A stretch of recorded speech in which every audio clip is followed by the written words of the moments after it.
Hi guys, welcome to part 4 of creating an anime environment in Blender. Today we're going to go over base texturing. And when I mean base, I mean base. We're not talking about shading or anything like that. We're solely going to be using an emission shader or anything else that we might be using just to get the base color. So I already have my color palette set off to the side, and this is a really simple process. You're using emission shaders, you're getting your color right. One key thing is make sure when you go to your render settings, go down to color management and make sure that you turn it from filmic to standard. That is extremely important because you want correct colors. So here you can see I have already made my walls this tan stucco canvas color, and then I made the wood obviously a brownish wood color. Now for the windows, for this, I kind of do something a little bit different. Obviously, I'll bring in my emission shader, but I'm going to show you guys the starting process of a shader that I would use typically.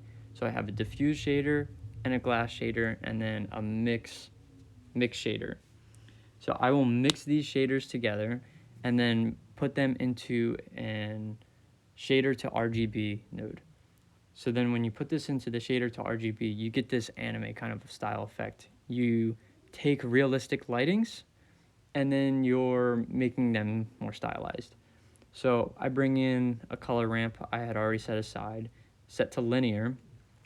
And what I'll show you guys is when you go to your render settings and you use the scene world right here.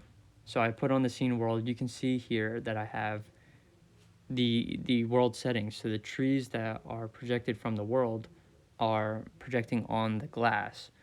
This gives it a little bit more interesting look, especially in animations, than just having a blue or baby blue glass color. I mean, it works, but this is just a little bit extra that you can do for your scenes. And because you're using emission shaders, your scene world environment will not affect your colors at all. It'll just affect the glass, which is what we want. So now we're going to go into the roof, which is the most complicated texture we have here. So we're getting this, I usually do 2 different textures for a roof. This one, which is like a half circle kind of effect, like a tile effect, and then another one is like a square paneling kind of effect, which I use like a brick texture for. So you just bring in your emission shader. You're going to have your mapping mode node. I use Control T and then Control X to get rid of the image texture. And then we're going to bring in a vector math set to scale. This is going to scale the entire texture. And then we're going to duplicate that, set it to fraction.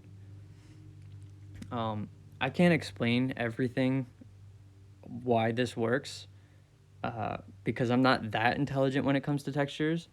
I just know from playing around with these things that it works. So if you guys want to just copy this node for node, feel free to. So I bring in another mapping node, and then here you can kind of see, I don't even know what this is. I guess like the X, Y, and Z's of the geometry of it. Another thing you want to do is like you want to select the entire roof, hit U, and then cube project. This way you can get the right UV unwrapped. It's really easy. You're going to bring in a wave texture, bands, X, put the scale down to like 0.1, something small. Then you're going to have a math node set to less than, and a separate XYZ, and you're going to separate the Y. So you're going to plug that Y into the part of the math node. Then you're going to duplicate that little section, the mapping node to the math node, and you're going to duplicate it, shove it up top, and then make sure you put the vector, the fraction vector math into the other mapping node, otherwise it won't work. You're going to add another map node, and you're going to put that to greater than. So as you can see here, I don't have anything showing, so you need to put that vector math into the other mapping, and you still don't have anything because you have to change the location. So here you can see I start moving the location, and you get the effect. Look at that. You get these tiling kind of effect. Then you can put a color ramp in, set it to constant, which gives us this sharp change of color instead of a gradient. And I want to invert it because I want the black to be the part for the tiles, like the outline tiles, and then I'm going to make the white to like a gray. But you can see here, changing the value on the mapping, you can make that line, the outline, thinner or thicker to get the effect you want, maybe to match the freestyle lines you have, or if you're using grease pencil or whatever else you're using, you can, adjust the thickness of it to get the effect that you want. So you can see here, I'm just selecting the color that I have for my color palette, and boom, we have a roof. Simple texturing, base texturing. Like, this is what I meant, guys. When I say base texturing, I literally mean base texturing, because shading is a whole nother process that needs a whole separate video for itself. So obviously I don't want this tiling on the sides of the roof or underneath. So I'm going to just make a new texture for it, select the same texture and make it a tad bit darker. Always use emission shaders, at least for my style. If you're trying to replicate what I create, if you've seen my artwork and you want to make what I make, please use emission shaders.